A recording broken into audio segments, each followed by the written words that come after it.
We got engaged during February, and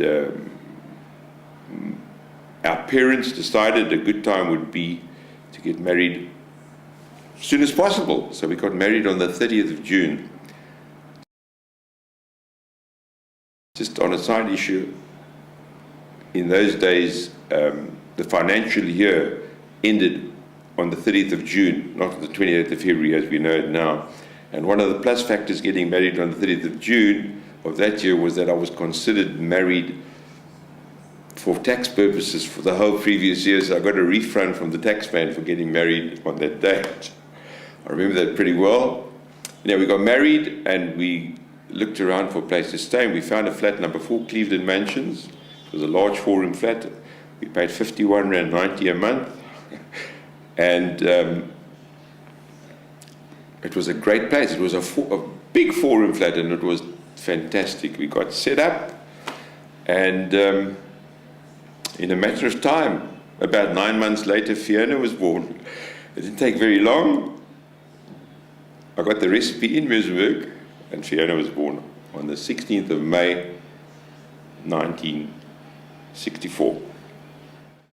We lived in, before we got married, we lived in Kensington Road, number 9 Kensington Road. And our next door neighbours was a Mr. and Mrs. Charles McCarthy, Charles and Fanny McCarthy. They were unbelievable neighbours, unbelievable, really unbelievable neighbours. And this Fanny McCarthy, she was an unbelievable woman and a neighbour. She used to go to shul regularly on a Saturday morning. And I used to go to shul as well, and it was quite a long way from shul. And in those days, I used to go by car. And I used to look out for her. I used to watch her. As soon as it was time sort of to go to shul, I used to look through the window and see when they were going to pull the car out of the garage. And I used to always get myself a lift to shul on Saturday morning. My parents were very friendly with the McCarthys. In fact, my parents played cards with the McCarthys. Cards was a big thing for my parents. Not a big thing, but it was a sort of a big social event in those days.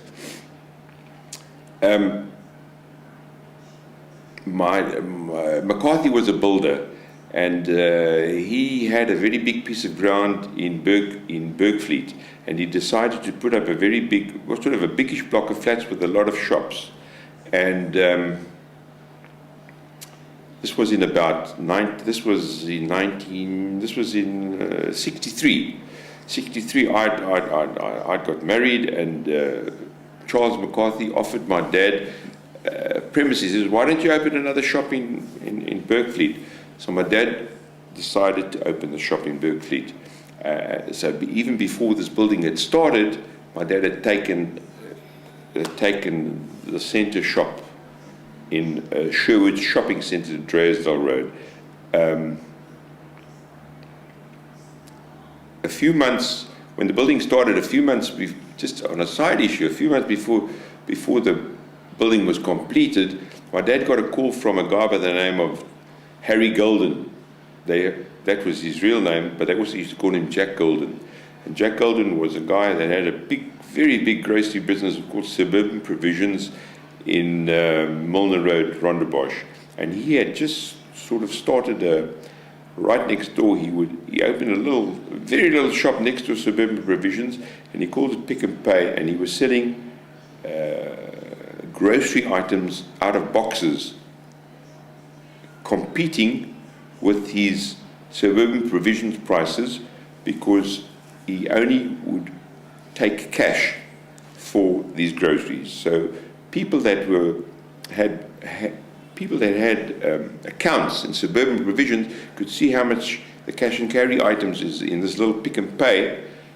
So he used to go and buy these. This idea was his brainchild, and he is actually the originator of Pick and Pay.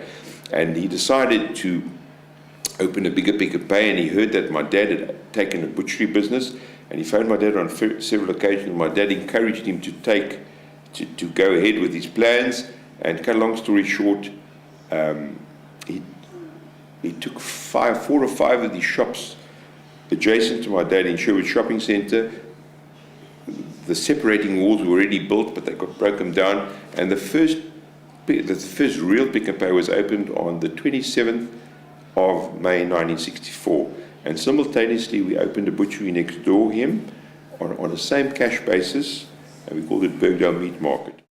Suburban Provisions was a big grocery business in Rondebosch, but Saks Delicacies was an equally big, very big grocery business in Muizenberg. And for those who don't know, in those days, people used to buy on credit. Credit was a big thing. And people used to run accounts for their groceries. First of all, we used to collect orders from Mrs. Cohen or Mrs. Smith or Mrs. Jackson in the morning. These delivery men of ours on the bicycles used to go around, collect the orders, come back, prepare the orders, deliver the stuff. People used to pay cash as well, but the book was a big thing. Everyone had on the book. On the book was a big thing. And in fact, the book that my parents had in value at the time was enormous. Everyone owed us money. Everybody owed us money. And sometimes we used to struggle to get paid. And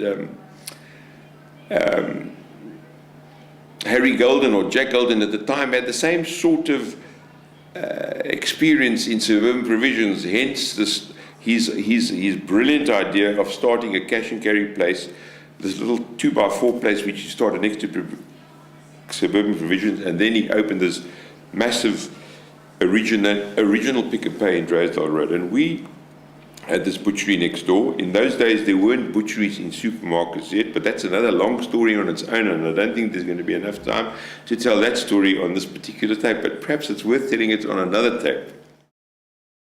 At that time my dad started this butchery business, and this butchery business used to run from 8 in the morning till 6 in the evening, whereas the butchery in Muizenberg, which I continued running on my own, used to close at about 4 o'clock in the afternoon. That was what butchers used to do in those days. In fact, some butcheries, perhaps ours as well, we used to close half day on a Wednesday. So as soon as 4 o'clock used to come, or half day on a Wednesday, I was in the car to Bergfleet to continue helping and seeing what was going on in the business there, and help my dad, because it was of prime importance for me to help him. I always helped him, my mother, my father, all the time. It was my pleasure, my desire, not that I really enjoyed being in business with my parents. It was a great time. And when my dad opened this particular shop in 1964, and I'd got married in 63, he made me a full-on partner, and we were partners for life. Unfortunately, his life came to an end in 1981. That was a massive blow to me. A massive blow. I miss him till this very day, and he was such an important influence and a tremendous influence on my life. And I didn't have to swear I'd never forget him. I'll never forget him. I never ever will forget him, and I never have forgotten him.